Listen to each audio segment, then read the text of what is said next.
All right, okay. I want to jump into some sales training. I want to throw in some stories and some of those things before. But I want to talk to people that have a sales team or people that want to have a sales team. Okay, I did a recent webinar on this topic. There was not very many team owners on it, but I'm gonna also add a spin to it for anybody that has a sales team or that wants to build a sales team. Okay, I'm gonna give you 7 things you need to know really quick. 7 things you need to know really quick in about 7 minutes that you can immediately take away and apply to your sales team and get results and see results. Who wants those 7 secrets in 7 minutes? All right, good, perfect. I saw some hands. I only heard a few people though, so maybe we'll give 3 or 4, or should we give all 7? I don't know. Okay. All right. Okay. Help me out then. Let me hear it. Let me hear it as we're almost done.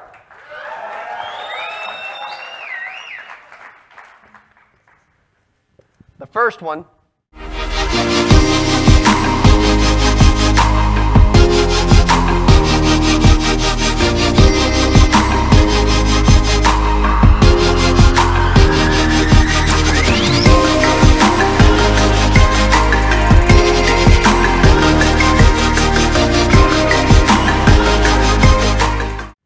First one is we hire slow. I have bad handwriting, but it's not as bad as Jordan Belfort. I learned that quickly. I'm like, dude, I don't even know if you can see what you're writing, but it's good. It's good. Is we hire slow. We put someone through several interviews, and the first question we ask them when we're about to hire them is, what do you know about our company? If they did no research, or they're lazy, and we escort them to the door immediately. A total waste of time. Okay? We'll also put them through a DISC assessment, a personality assessment, because I want to know their behavior. Okay? What the DISC is I want to hire salespeople that have a leading letter. Their dominant letter is either a D or an I. D is like I'm driven, I'm a self-starter, I'm a risk taker, I'm aggressive, right? I'm personally 100 on a D. I is influential, social, good personality, but I can also influence people in making decisions and doing things, right? Who thinks that influence people in making decisions is good and is important in sales, right? I'm a 90 there. S, I consider it more service-related, steady, right? Customer service is the type of position we would do for that. And then C is more like conscientious, really computer work, analytical data, that kind of stuff, right? Some of our Facebook engineers.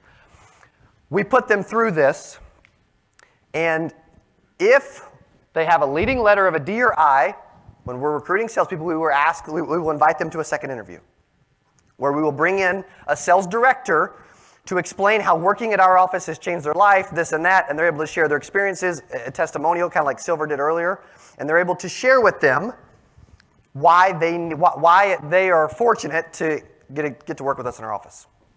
Okay, so the big key is I used to hire everyone.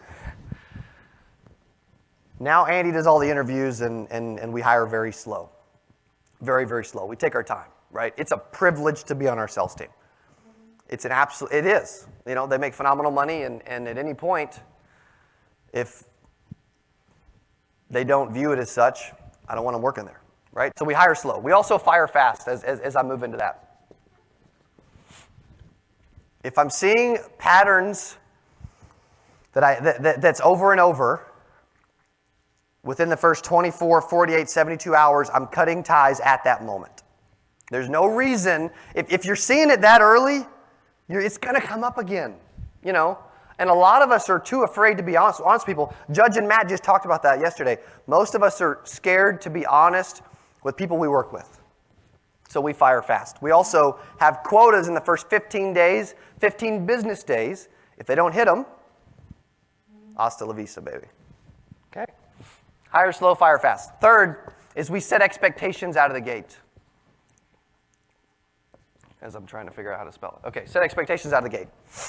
And that is that's not only activity numbers, dials, that's, because for example, we have an 8:30 all-team meeting to kick off every single day, 60, 70 people. Then from 8:40 to 9, and from 1:30 to 2, we have 2 sales-related trainings every single day, twice a day.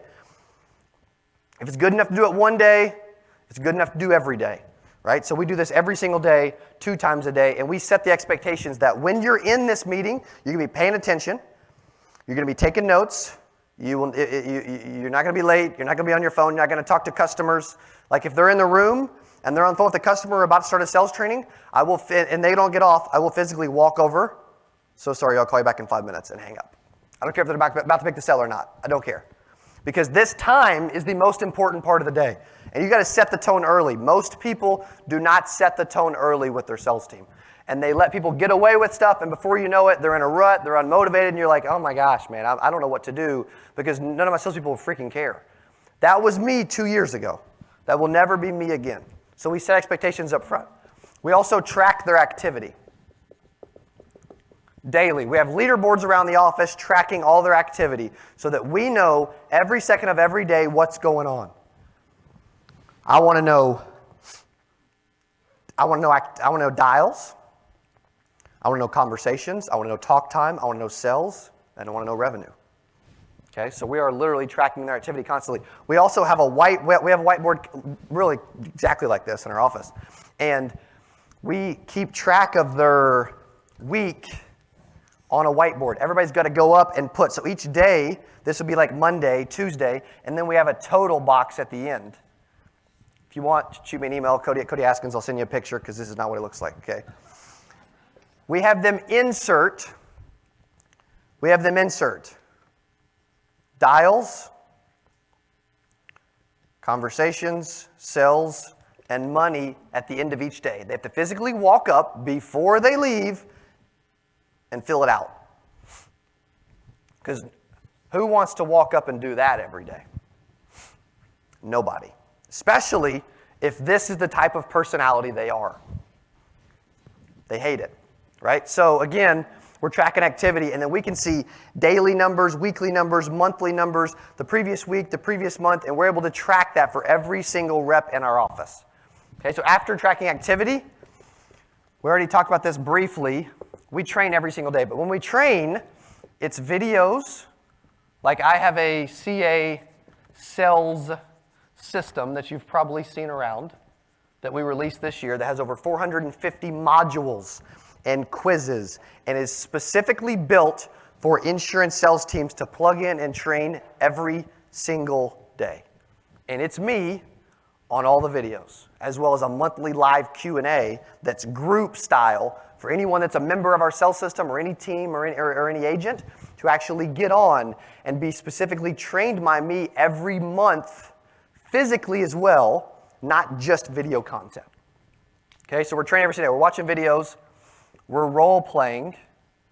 And like Jordan talked about in the little fire get-together, it's something specific. It's something small. It's an objection.